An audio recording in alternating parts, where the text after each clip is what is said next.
le fichier va être constitué sur la base du processus de mise en place du registre national des personnes physiques à travers le PNRAVEC au cours du recensement biométrique.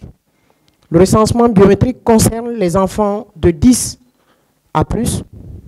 Dans le logiciel, on l'a limité à 125 ans. J'espère qu'il n'y a pas beaucoup de Guinéens qui vont avoir 125 ans sur le terrain. Mais s'il y en a, ils seront quand même comptés parmi les Guinéens. Nous avons reçu 6 000 kits d'enrôlement. Le dernier cargo a été déporté hier soir. Donc les 6 000 kits sont disponibles et leur vérification est en cours. L'installation du logiciel d'enrôlement est mise en place. Aujourd'hui, nous sommes sur la formation des formateurs par rapport aux gens qui vont être déployés pour former les membres des commissions administratives de recensement, les CAR. Les formateurs des superviseurs, c'est déjà bouclé. Les superviseurs ont été recrutés bien avant cette opération par le PNRAVEC. Ils ont été outillés et nous apprêtons à aller sur le terrain pour former les agents recenseurs et les membres des CAR sur le terrain. Donc ça veut dire que la date du 15, nous sommes en train d'aller vers l'opérationnalisation. Le troisième point du chronogramme, c'est l'établissement du fichier électoral sur la base du PNRAVEC. Le fichier, avant d'être au même niveau que le PNRAVEC, avait des activités importantes, notamment l'actualisation du découpage administratif en République de Guinée. C'est l'un des points chocs de la faiblesse des fichiers électoraux que nous avons connus dans notre pays, parce que souvent, nos parents érigent des districts qui sont des districts non conventionnels, donc qui n'ont pas d'arrêté d'élection. Parfois, ils vont voir le sous-préfet ou l'autorité en place pour dire « notre village devient district », alors que leur village reste un secteur.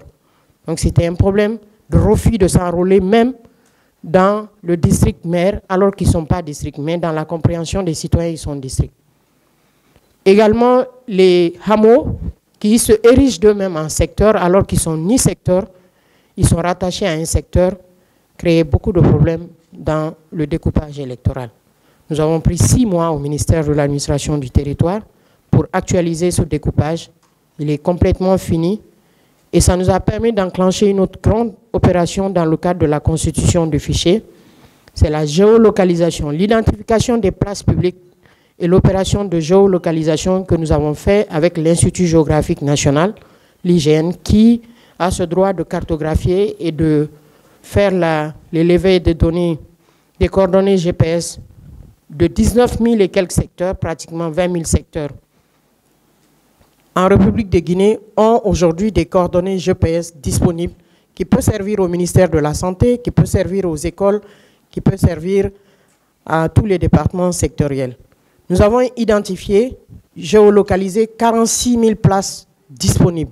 Ce sont des écoles, des postes de santé, des structures de santé ou des places publiques tout simplement avec les différentes appellations dans les régions qui aujourd'hui constituent les potentiels centres de vote.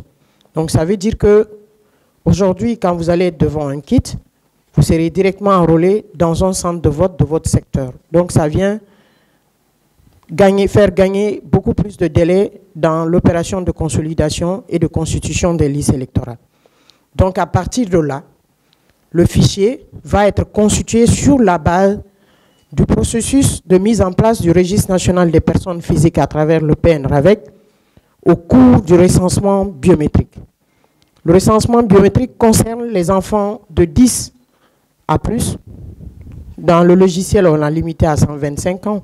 J'espère qu'il n'y a pas beaucoup de Guinéens qui vont avoir 125 ans sur le terrain. Mais s'il y en a, ils seront quand même comptés parmi les Guinéens. Donc ce recensement va permettre, une fois que vous avez 18 ans, on fixe votre centre de vote et vous passez directement dans le fichier électoral. Et là, ça nous permet de consolider les données et de constituer les listes électorales provisoires et ensuite les listes électorales définitives et la production des cartes d'électeurs.